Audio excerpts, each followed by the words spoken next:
We sent off correspondence to BP on the 31st of May 2010. And we stated why the top kill did not work. In that correspondence, we also told them again, or we reiterated, that the Basson's plug was still a viable option.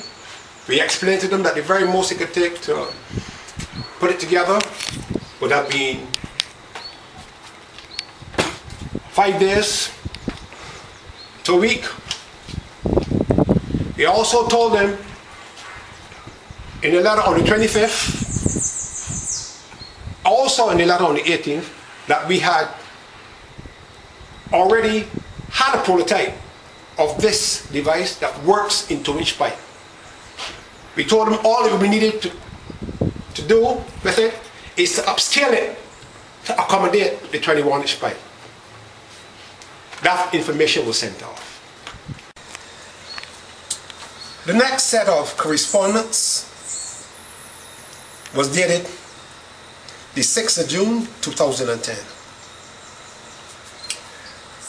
We told BP that making the cap closest to the broke preventer was still the best move to make, because effectively, as I've said before, they turn 3 leaks into one. We also told them now the next move forward is to get the guys that operate the submersibles, those skilled guys that operate the submersibles, to use the submersibles with a robotic arm and an air wrench to remove the bolts around the flange. Then take the flange off and remove the drill pipe on the inside. Because by doing that, they would have been making a perfect fit for our device. We also mentioned in our correspondence that we had a number of adapters, which meant that if for any reason that there was a problem removing the hardened drill bit on the inside, the distance that we were requiring for our plug was 2 to 3 feet. But failing that, one of these adapters would have allowed us to create our own clearance depth by using the adapters as you have seen it there laid out, right? Thereby creating whatever clearance depth we would have required to fit our plug. Now the only difference in our device and the variant of our device, as far as we are concerned, they use, is that they're using a tremendous amount of weight to keep the plug in place. Whereas this plug, as it is, overall weight of it would have been under 1,000 pounds. It contains a self-locking device that would not require any weight to keep it in place. Any excess outlets for the oil could have been attached, and we have a number of other adapters that we have displayed here that would have worked on this. The thing about it is that the last set of correspondence pertaining to our plug was sent off to BP on the 6th of June. The first set was on the 18th when we told them that we had this device. The second set was on the 25th when we told them to cut the riser pipe closest to the blow preventer, therefore turning the 3 leaks into one.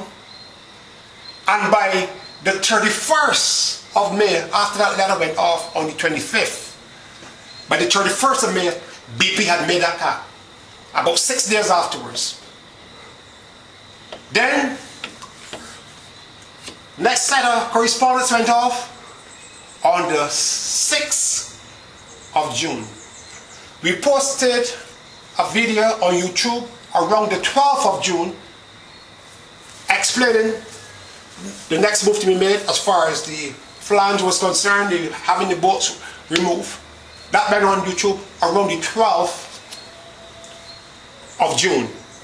The letter that was forwarded was dated the 6th of June to BP. By the 12th of July, BP had used the identical steps that we had suggested in removing the flange, right? The information that we sent on the 25th was used also, as I said, by the 6th. And it cannot just be simply coincidental, right? That after all information goes off, right, that BP suddenly get an idea that, okay, the cut on the wedge is the move to be made, right? The bolts on the flange is the move to be made. But the thing about it is that when we suggested that they remove the bolts on the flange, they probably said, these guys are ludicrous, right? This is not a car in your garage that you can take a socket and a ratchet set and go and put it on a bolt and remove it from the engine. You're talking about a mile below the sea, right? These guys got to be ludicrous, right? But I was looking at the operation as to how the Captain Wells, the demonstration given by Captain Wells, right? Mr. Wells said that they went down and loosened one bolt. That comes straight off hand, right? That when we spoke of using the submersible to remove the bolts, right? You know, they didn't believe it was possible, so they did a test run.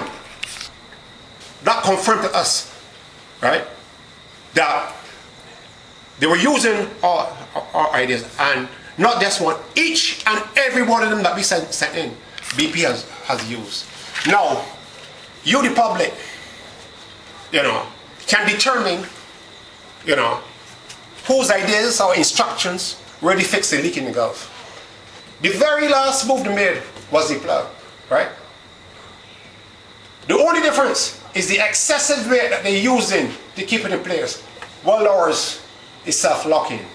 You determine.